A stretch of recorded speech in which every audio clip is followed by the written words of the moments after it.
So, good day, ma'am. My name is Frelyn P. Biliran, and my report is all about the immune system, the muscular system, and the nervous system of a salmon fish, or Salmosalar in scientific name.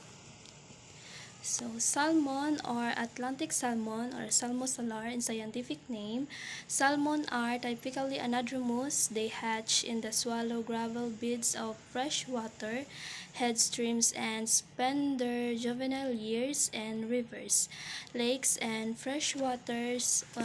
Wetlands migrate to the ocean as adults and live like sea fish, then return to their freshwater birthplace to reproduce. So when we say anadromous, amo ni sang ga-migrate halin sa sea pakadto sa river. So ang juvenile naman amo na sa ang gagmay o kon dagko nga naga-star sa rivers or freshwater and wetlands nga mag-reproduce.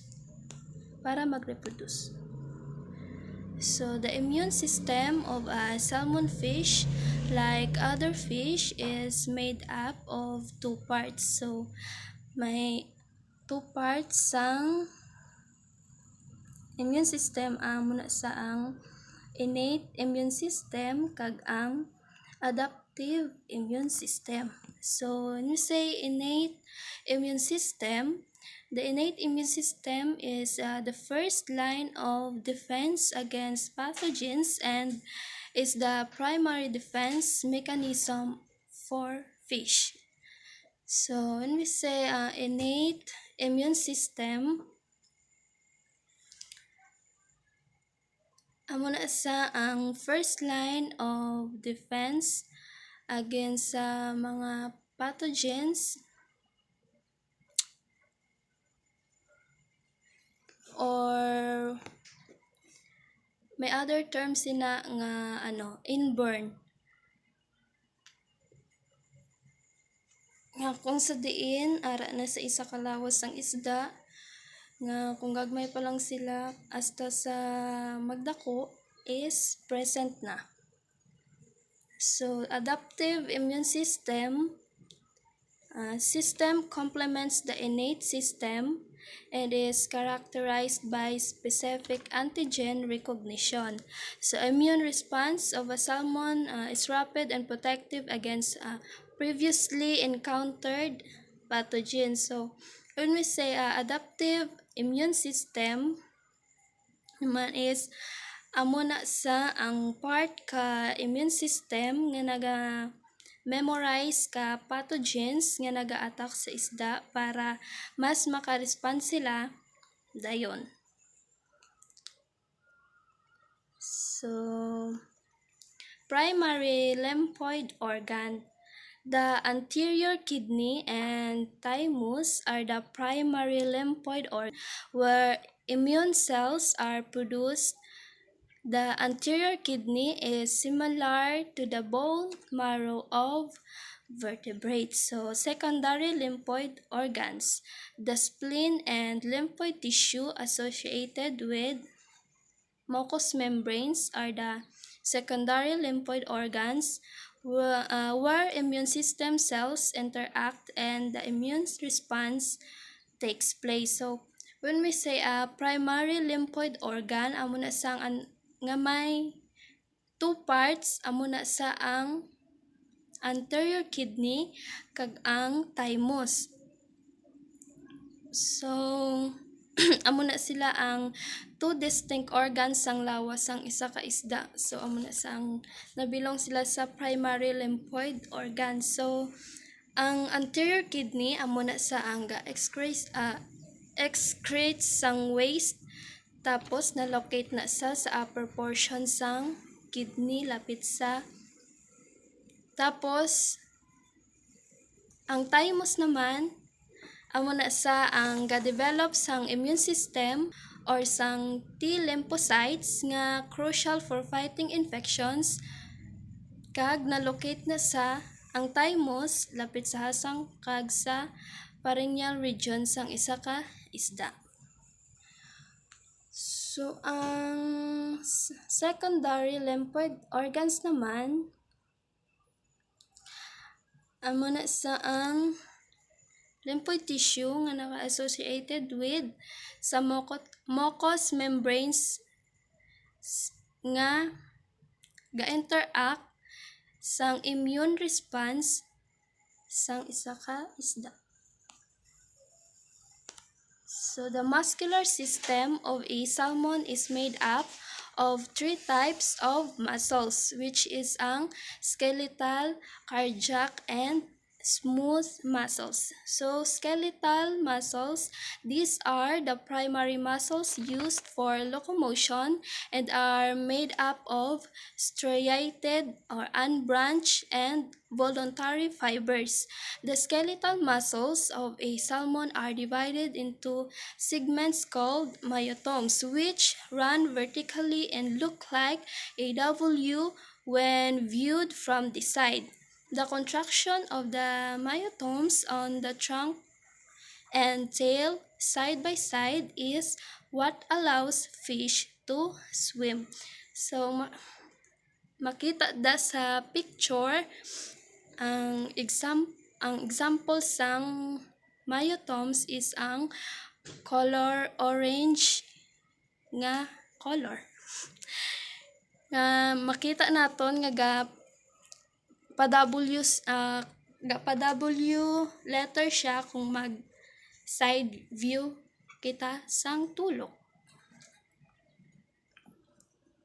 So cardiac muscles, these are made up of striated and branching involuntary fibers. So smooth muscles, like in other fish, are responsible for the automatic operation of internal organs and the regulation of tone in blood vessels, airways, and the gut tube. So, ang cardiac muscles is makita naton sa picture.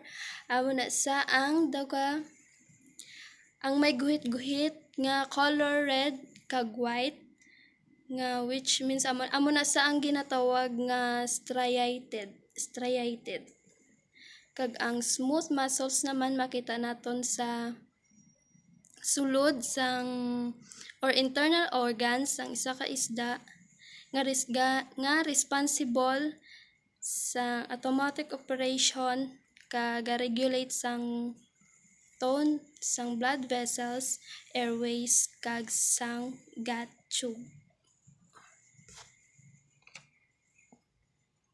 So salmon have a complex muscular system that allows them to swim precisely and live underwater.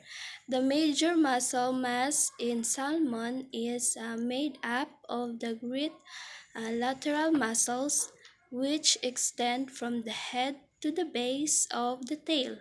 Other muscles includes ang cephalic muscles, trunk and tail muscles, and appendicular muscles.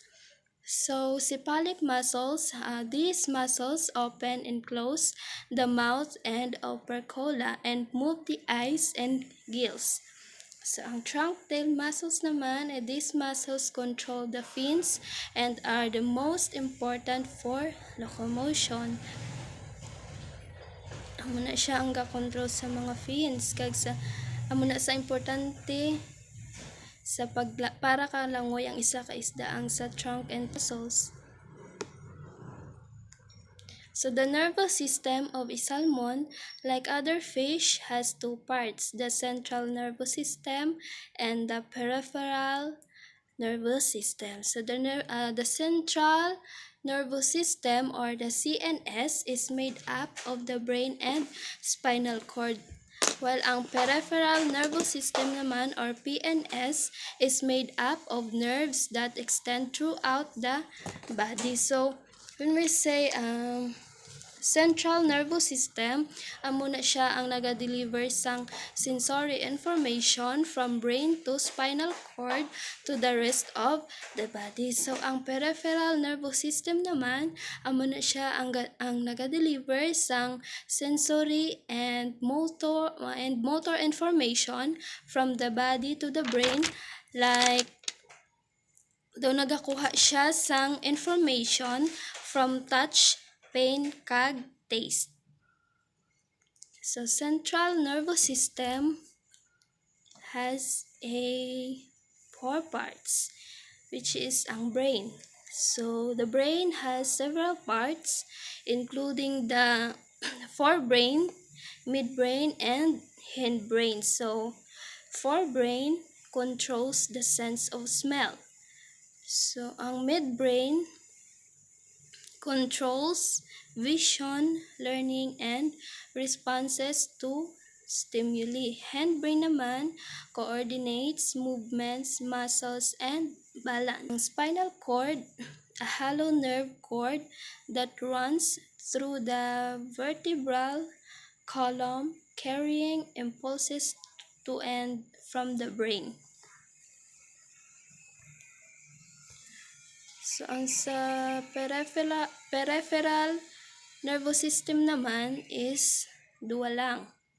Amo na sa ang sensory nerves kag ang motor nerves. So sensory nerves carry information from sensory organs to the brain or spinal cord.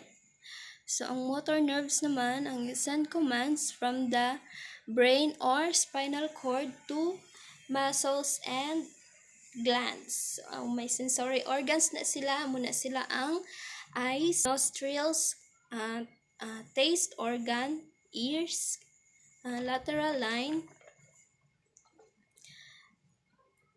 So ang eyes ga-process ang information through the optic lobes. Well, ang nostrils ang ga-detect sang odors kag ang taste organ is ang ga-detect man sang taste, kag ang ears ga-detect sang sound kag ang lateral line ga-detect sang changes sang water.